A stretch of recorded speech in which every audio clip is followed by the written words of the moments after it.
The morning started like any other, except Sarah's side of the bed was empty. She usually left a small note behind, something simple yet comforting. I love you. See you tonight. But that morning there was nothing. The house felt unusually still, wrapped in an unsettling silence.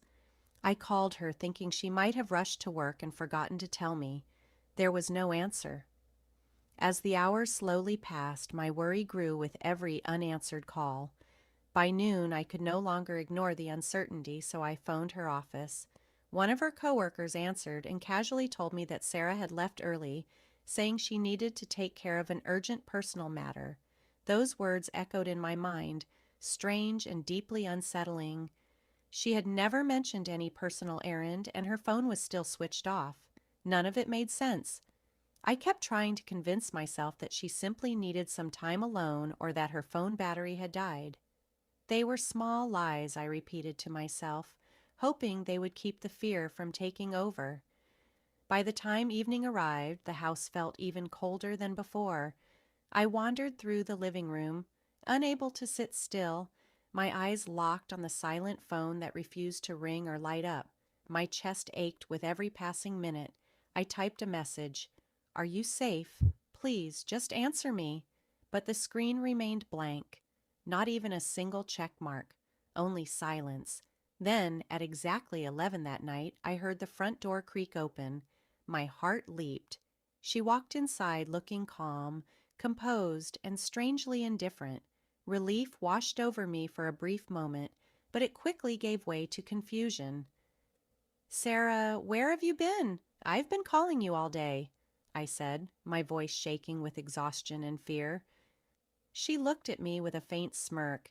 It wasn't warm or playful. It was distant, almost heartless. You know what? She said in a tone I couldn't read. That expression on her face froze me. There was something unfamiliar in her eyes, something cold and detached. What's that supposed to mean? I asked. Without answering, she walked past me into the kitchen. I followed her, my frustration growing with every step. Sarah, I'm serious. You disappeared all day. Do you honestly think this is funny?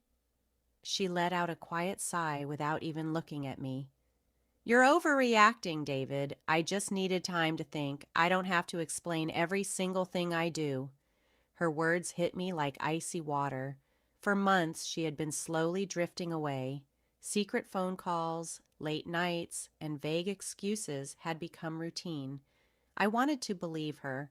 I wanted to trust her. But standing there, watching her speak with such cold indifference, I realized the truth had been creeping into our lives for a long time. Think about what? I asked softly. She hesitated before answering. About us. About whether this marriage is even worth saving anymore. Her words hung in the air like heavy smoke. My heart sank. So that's what this is? I asked quietly. You disappear all day, then come home just to tell me you're thinking about leaving? She didn't answer. She simply stared at the floor, lightly tapping her fingers against the counter as though she was waiting for the moment to pass. Maybe we rushed into this, she whispered.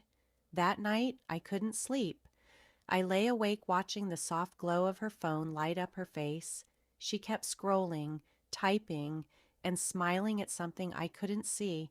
I never asked. I didn't want the answer.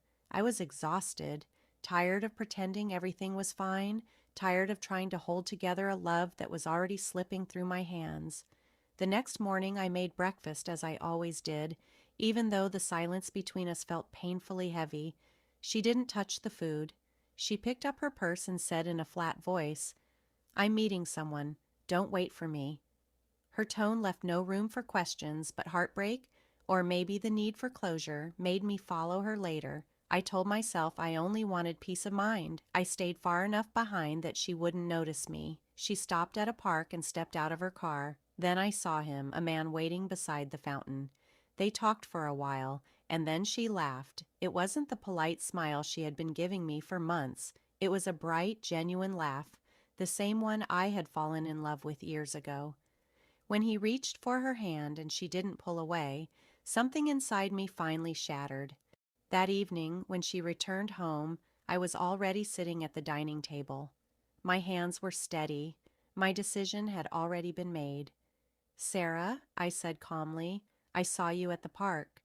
The color drained from her face. Shock, guilt, and panic flashed across her expression. "It's not what you think," she said quickly. "Please, just listen." I slowly shook my head. "I've listened enough. I've waited. I've trusted you, and I've forgiven more than you'll ever know, but I can't do this anymore." Tears filled her eyes as her voice trembled. "It wasn't what it looked like. I'm confused, David. I never meant to hurt you." I reached into the drawer beside me and pulled out the envelope I had prepared earlier that afternoon. My voice remained calm and steady. "This is our divorce notice," I said, placing it gently on the table. "I'm not doing this because I'm angry. I'm doing it because I need peace." Her hands shook as she stared at the papers. "David, please don't do this. We can fix it," she pleaded, her voice breaking. I looked at the woman I once believed would stand beside me for the rest of my life, yet all I felt was a quiet emptiness. "You made your choice the night you smirked at me," I said softly.